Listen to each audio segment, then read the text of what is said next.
grande-vos. Quem é digno de abrir o livro e de desatar os seus selos? E ninguém no céu, nem na terra, nem debaixo da terra podia abrir o livro, nem olhar para ele. E eu chorava muito, que ninguém fora achado digno de abrir o livro, nem de o ler, nem de olhar para ele.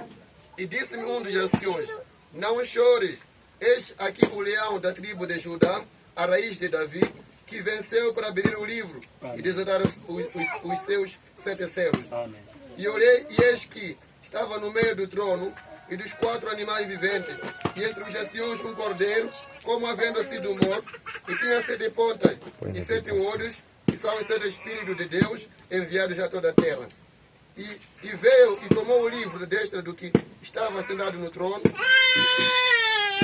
e havendo tomado o livro, os 4 animais e os 24 anciões prostraram-se diante do cordeiro, tendo todos eles armas e salvas de ouro cheias de incenso, que são as orações dos santos, e cantavam um novo cântico, dizendo: digno és de tomar o livro e de abrir os seus selos, porque foste morto, e com teu sangue compraste para Deus homens de toda a tribo, e língua, e povo, e nação.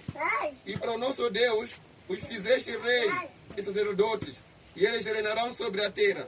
E olhei e ouvi a voz de muitos anjos ao redor do trono, e dos animais, e dos anciões, e era o número deles milhões de milhões e milhares de milhares, que com grande voz diziam: digno é o cordeiro que foi morto de receber o poder, e riqueza e sabedoria, e força e honra, e glória e ações de graças.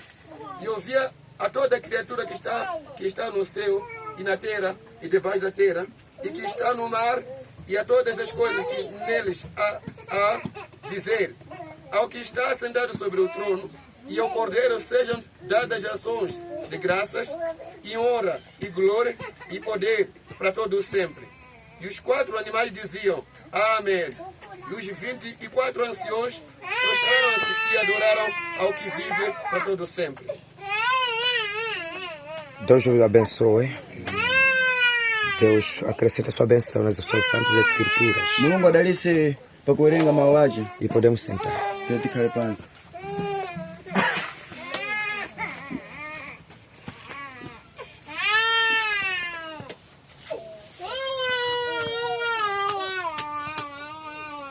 Mazulabu no mzina la Ambu Yesu. Amém. De Jesus. Tikuberanso mais uma vez kupitiriza nkhani yathu yowombola pa chibale para prosseguir com o nosso assunto do Redentor Parente. timayankhula mama wapa ja chifukwa cha Elimeleki. Estávamos a falar de manhã por causa de Elimeleki, amene anachoka mdziko la kwawo, na qual saiu na terra dele. ndipo atapita uko anakamwalira. E quando foi para lá morreu. Anachenso anamwalira. Os filhos também morreram. Mkazi wace iye anabwera ku dziko la kwawo ali wamphawi. A esposa voltou na terra dele enquanto é uma órfã. Ndipo Naomi atayang'anisisa pa dziko. Naomi quando reparou na terra, panalibe munthu amene akanakhoza kumuombolera Ruti. não havia alguém que poderia redimir Ruth. Angakhalenso Naomi mwini wake. Também Naomi o próprio dono. Palibe munthu akanakhoza kumuombolera mbali yace. Ninguém poderia redimir a parte dele. Kwa chuma chake chonse chinali chitatayika. Porque toda a riqueza dele havia se perdido. Na chilichonse chinali chisakusokonezeka. Tudo havia se perturbado. Popo mafunika kuti mapezeka wombola pa chibale. Era preciso se encontrar o Redentor Parente. Yemwe akanakhoza kumuombolera Ruti. A pessoa na qual poderia conseguir redimir coisas de Ruth. Yemwe akanamuthandiziranso kumuomboleranso Naomi. Depois daquele que poderia conseguir ajudar e redimir a Naomi. Yemwe chisomo cha Mulungu. E pela graça de Deus, atapezeka Boazi kuombola Ruti. quando se encontrou Boaz para redimir Ruth, athandiziranso Naomi. E ajudou também Naomi. Mwanjira yomwe yonso. Desta maneira, zinali mwanji dongosolo lomwe la chiwombolo cha mkwatibwe. Era desta ordem também da redenção da noiva. Pamene mkwatibwe anali otayika. Quando a noiva estava perdida, Adamu ataya buku la chiwombolo. Adão quando perdeu o livro da redenção, kuyambira maziko aziko asanakazikisiwe. A partir do mundo, antes da fundação do mundo, Mulungu anaziwa kuti Adamu azalita hilo. Deus sabia que Adão poderia perder. Ndiye pamene Mulungu anaziwa izo, quando Deus soube isto, anakhazikisa dongosolo la wombolo apa chibale. Edificou a ordem do Redentor Parente. Ndiye wombolo apa chibale ameneyi. E este Redentor Parente anabadwira ku dziko la Israeli. Foi nascido na terra de Israel. Ndipo wombolo amene zinatengera Ambu Yesu Kristo. E este Redentor, o nome era Senhor Jesus Cristo. Wobadwa ndi namwali. Que foi nascido com a Virgem. Ndipo malinga ndi pangano la Yesaya, segundo o pacto de Isaías, linakwaniritsidwa. E foi foi cumprida. ndipo namwali naye madi E a noiva parou, a virgem. ndipo atayima anabereka mwana wa mamuna E quando parou, concebeu o filho, amene anali mesiya na qual era Messias, amene anabwera kusawambula Israeli. na qual veio redimir Israel. Siku lina wamitundu anabwera kwa iye Dia o gentio veio para ele kuti amuombolere pa zovuta zake, para ser redimido na parte das ndipo coisas iye dele. anayankha poyera, E ele disse: sindinabwera kwa anthu akunja não vim para as pessoas koma mundanas, pokha Aisraeli amene ali anthu obalalika mdziko la somente Israeli, para Israel, na qual está espalhado, amene anatayika kuchokera kuchoonadi cha na pachiyambi. qual se perderam a partir da verdade Ine ndatumwa principal. ngati wombola pakati pawo, E ele foi imposto como redentor parente. ine ndaperekedwa ngati wombola Ele foi entregue como redentor kuti ndiwombole Israeli yonse amene para anatayika, redimir todo Israel que estava kuti perdido, abwezerese pa uthenga wa para ser pachiyambi. introduzido na mensagem principal. Koma kwawo anthu a mitundu Mas para essas pessoas gentios, ndilibe nawo gawo kumbali não yawo. tenho parte com eles. Ndipo wamitundu anayankha kwa iwo, O gentio disse: ndi anati agalu amatolera ngakhale zimene zili zosayenera kwa iwo. disse os cães costumam apanhar coisas que não são dignas para eles. Ndipo chinaperekedwa chimene chinasoweka kwa E mkaziyo. foi entregue aquilo que não era possível para aquela Tinapeza mulher. kuti wombola pa chibale amene E encontramos que este redentor anali parente wa kwa Ayuda. era os judeus. Yesu amene anali kwa Ayuda, O Jesus era os judeus, malinga ndi kuyankhula kwake, segundo a sua forma de falar. sindinabwera kuzawombola anthu akwa mitundu ayi, Não vim para redimir pessoas gentias. ndabwera kuzawombola anthu a mtundu wa kwathu, Fui vir redimir as pessoas segundo a minha okhawo geração. amene ali Ayuda otayika. Somente os judeus que eram perdidos. Koma nthawi ya mitundu inali ikubwera. Mas o tempo dos gentios estava vindo. Faunde kuyambira pamene Yesu anabwera pa dziko A lapansi, partir de Jesus, quando veio aqui na terra, nthawi ya chiwombolo ya anthu a mitundu inali o isanayambe, tempo de redenção dos gentios era antes de iniciar. komanso mibado ya mitundu inali isanayambe. A era dos gentios era antes de iniciar. Mulungu ankangochita ndi Ayuda okha Deus estava fazendo somente com os judeus. mzaka 2000 zimene zonse. Na 2000. Ndiye zitatero Quando assim, Mulungu ananena kuti Deus disse que ndichita ndi Ayuda okhawa. vai fazer somente com os judeus. Ndipo Mulungu kuti Yesu Khristu anapachikidwa, E Jesus mesmo foi crucificado. anawomboledwera pokapoka kwa Ayuda Foi okhawa. redimido somente para os judeus. Ayuda anawomboledwa Os judeus foram redimidos. okhawa amene analandira uthenga msiku limenelo. Somente aqueles que receberam a mensagem naquele Anali tempo. ana a Mulungu opangidwiratu msiku limenelo. Eram os filhos de Deus que foram feitos naquele dia. Monga Baibulo linanena, Como a Bíblia nos diz, iwo amene analandira Khristu aqueles que receberam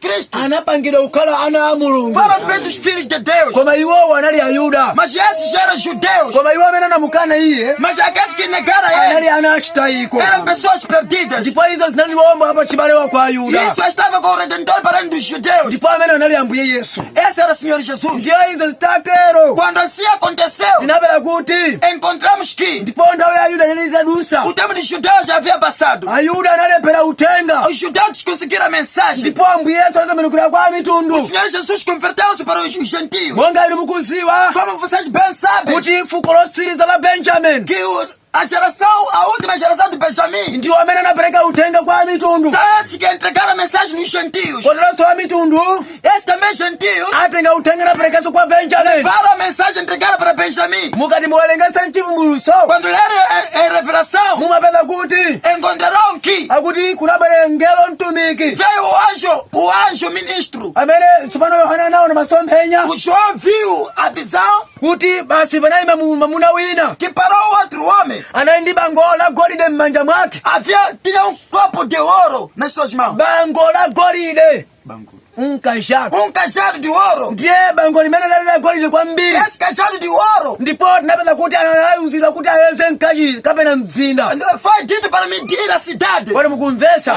Mzinda umenewu Esta cidade ndiye mauja Yerusalemu osika kuchokera kumwamba. é aquele Jerusalém que desceu do céu. Chifukwa nthawi zonse Porque em todo momento, pamene Yerusalemu amatsika quando Jerusalém está descendo, pamakhala amuna okhala ndi bango la golide vão ver homens que têm cajado de ouro kuti ayeze mzinda umenewu.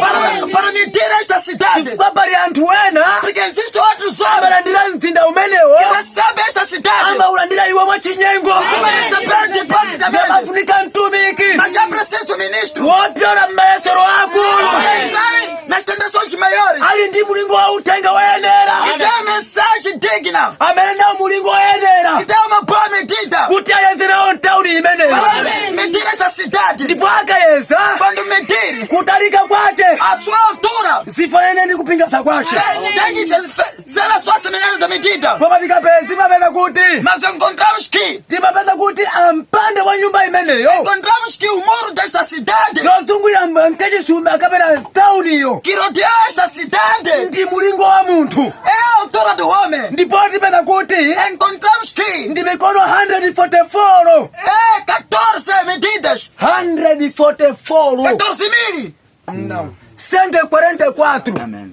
ndiye kotero Assim, tinapeza kuti mulingo umenewo encontramos que esta medida 144 144 ndi mulingo wa munthu é a altura do homem. ndani kufunseni E eu quero vos perguntar, pasiko la pasi aqui na terra, mungampeze munthu vai encontrar o homem ali ndi mulingo omwewo que é esta medida, okala altura, ndi mikono que 144 tem 14.000. simungampeze Não encontrarão. ndiye muwapeza kuti Vocês vão ver que bagona chinsinsi pamenepo existe mistério ali. pali njira pamenepo Tem caminho ali. chifukwa mveserani Mas ouçam, mulingo umene uli wotalika wopita mmwamba esta medida que está do céu alto ukhale chimodzimodzi tem que ser semelhante wopingasa da altura. kodi tikumvesa ndiye kupereka kuti Encontramos que 144 144 upite mmwamba tem que ir para cima. umene ndiye mkwatulo wako Esse é iwe o seu departamento. kodi tikumvesa Amen. 144 imeneyi Esse 144 iweyo você